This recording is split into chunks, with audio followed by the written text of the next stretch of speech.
Aku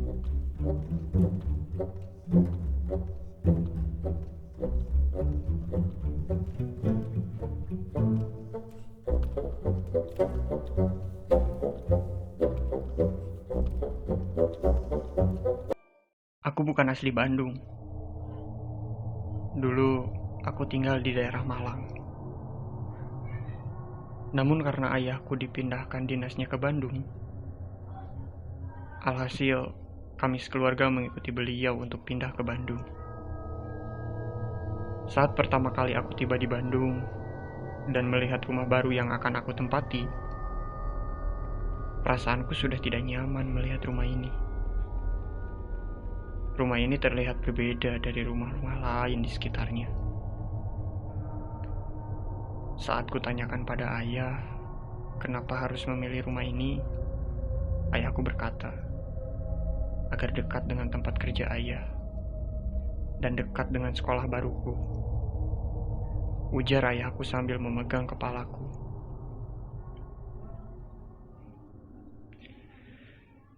Saat aku tiba pun masih tertempel sebuah papan lapuk di dinding rumahnya. Bertuliskan, rumah ini dijual. Tidak hanya itu, bentuk arsitekturnya pun sungguh tidak lazim bagiku. Dari mulai posisi ruang tamu, dapur, kamar mandi, serta gudang yang posisinya sangat aneh bagiku. Tapi ya sudahlah, tak apa. Toh aku tak bisa memaksa ayah untuk memilih rumah lain. Saat itu aku baru lulus SD. Aku anak pertama dan punya satu adik yang berbeda 3 tahun denganku. Dan ketika itu pula, ibuku sedang mengandung calon adik keduaku. Malam pertama aku tidur di rumah ini, kamarku persis di pinggir gudang, dekat dengan kamar mandi. Iya, aku sengaja memilih kamar ini. Pikirku saat itu agar dekat dengan kamar mandi. Sementara kamar ayah dan ibu ada di depan di dekat ruang tamu. Dan adikku di dekat ruang keluarga. Awalnya aku cukup susah untuk tertidur, karena mungkin aku belum terbiasa dengan suasana rumah ini. Hingga akhirnya aku pun tertidur lelap. Tetapi tak berapa lama aku terbangun karena kaget mendengar seperti suara batu yang dilemparkan dari atas ke bawah. Aku langsung menarik selimut, seolah-olah tidak mendengar apapun. Tapi aku tidak bisa berbohong pada diriku sendiri. Rasa gelisah ini terus menghantui pikiranku. Hingga aku memalingkan badanku ke belakang dan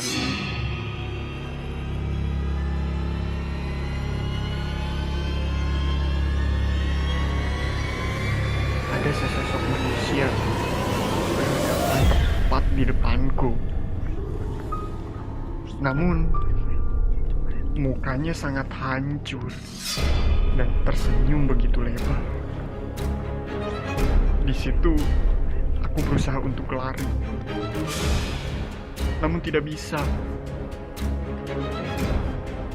Aku hanya bisa teriak sekencang-kencangnya sambil menutup mata. Tak lama, ada yang mendobrak pintu kamarku.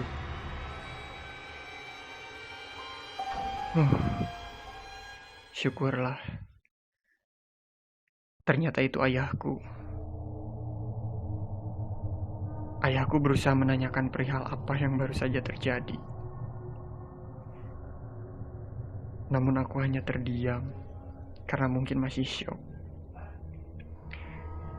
Akhirnya ayah mencoba menenangkanku dan menyuruhku untuk tidur bersama adikku.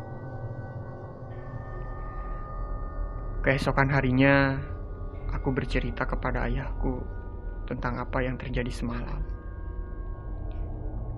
Tetapi ayahku tidak kaget. Dia hanya menenangkanku, dan dia juga bercerita bahwa sekarang di rumah ini akan diadakan syukuran. Katanya agar terhindar dari mara bahaya, sekaligus bersilaturahmi dengan tetangga-tetangga yang lain.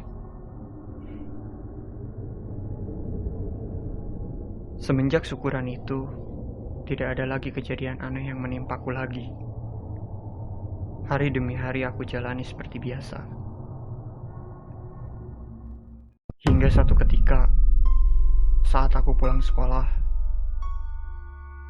ibuku berteriak di dalam kamarnya. Sontak aku terkejut melihat ibuku berbaring tak berdaya sambil berteriak. Waktu itu, aku berpikir bahwa ibuku akan melahirkan. Ayahku langsung membawa ibuku ke rumah sakit dan membawa aku serta adikku. Naas, ternyata ibu mengalami keguguran saat itu. Entah apa penyebabnya, pikirku. Ibu selalu menjalankan pola hidup sehat dan mengikuti anjuran dokter untuk menjaga kesehatan janinnya. Ibuku depresi setelah kejadian itu. Ia terus-menerus menangis sepanjang hari dan jadi suka marah-marah tidak jelas. Menyeramkan memang melihat kondisi ibu saat itu. Tapi di sisi lain juga sedih melihat ibu seperti itu. Hingga suatu malam, beberapa hari saja setelah kejadian ibu mengalami keguguran, aku mendengar ibu dan ayah seperti sedang bertengkar. Hingga suara mereka terdengar ke kamarku. Aku berusaha mendengar perdebatan mereka. Sambil menangis, ibu mengatakan bahwa kegugurannya itu tidak normal. Ia yakin itu karena makhluk halus yang ada di rumah ini. Karena sudah berhari-hari, setiap malam ibu bermimpi sosok hitam menyeramkan selalu datang dan mengambil bayinya. Perdebatan itu terus terjadi. Suara ibu semakin keras terdengar. Hingga akhirnya ayah berteriak sangat kencang memanggil namaku. Saat aku lihat, benar saja, ibu sedang kerasukan.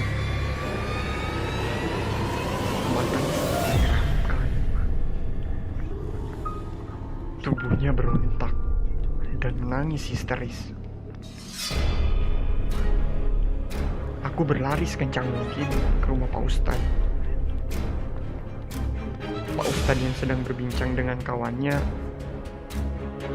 kaget melihat kedatanganku dengan wajah sangat pucat. Setelah aku jelaskan, Pak Ustadz dan kawannya pun langsung menuju ke rumahku. Sesampainya di sana, Pak Ustadz langsung membacakan doa-doa kepada ibuku. Ibuku semakin histeris. Sementara itu, teman Pak Ustadz terus menatapi sekeliling rumahku dengan tatapan yang sangat tajam. Tak sampai 1 jam, akhirnya setan yang merasuki ibuku keluar. Ibu langsung terbaring lemas. Lalu, temannya Pak Ustadz mengatakan, "Rumah ini gelap sekali, Pak David." Sontak aku kaget, gelap dari mananya? Semua ruangan terang benderang seperti ini. Ini orang buta apa gimana? Kataku dalam hati. Mendengar itu, ayahku langsung membaringkan ibu di kamarnya dan menyuruhku serta adikku untuk langsung tidur bersama ibu. Adikku dan ibu tertidur. Sementara aku tidak bisa tidur karena penasaran apa yang Pak Ustadz dan ayah bicarakan. Karena kebetulan kamar ibu dekat dengan ruang tamu, aku bisa menguping di balik pintu kamar. Dengan nada suara tegang, Pak Ustadz mengatakan bahwa rumah ini sudah sangat membahayakan untuk keluargaku. Sangat gelap katanya.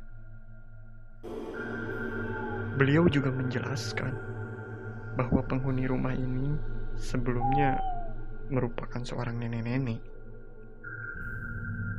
Dia tinggal sendiri di sini. Dan dia merupakan seorang pemuja iblis.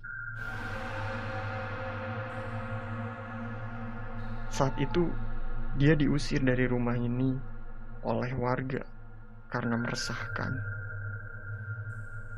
Dan saat itu juga, nenek itu berkata bahwa siapapun yang mendiami rumah ini, kehidupannya tidak akan tenang sedikit pun. Dihantui rasa ketakutan dan kekecewaan akan menyelimuti mereka.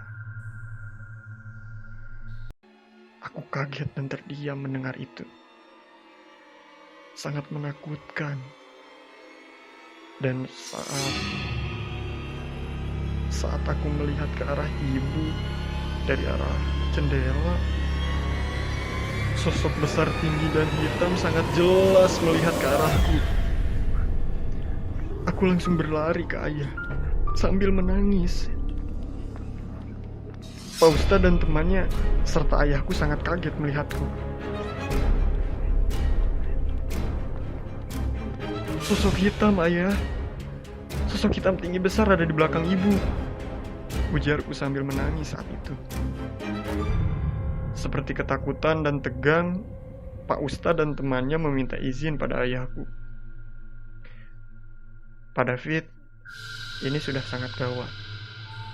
Izinkan saya dan beberapa teman saya untuk melakukan doa malam ini di sini. Setelah itu, datang teman-teman Pak Ustadz yang akan mendoai atau membersihkan rumahku.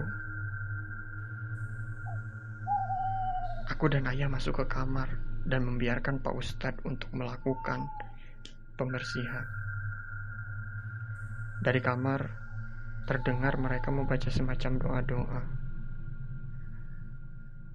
Sekitar 2-3 jam, Pak Ustadz memanggil ayah. Aku lagi-lagi menguping pembicaraan mereka. Besok kita tebang pohon di depan rumah Pak David, kata Pak Ustadz. Keesokan harinya, pohon jambu di depan rumahku ditebang. Dan benar saja, di dalam pohon itu tertanam guci kecil dilapisi kain kafan,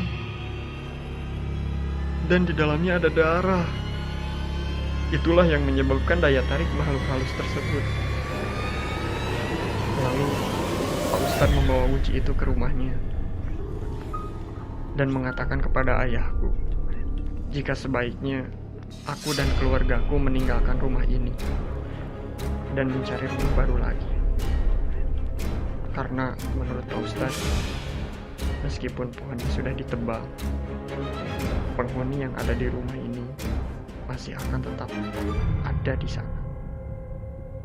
Karena mereka sudah nyaman dengan rumah tersebut.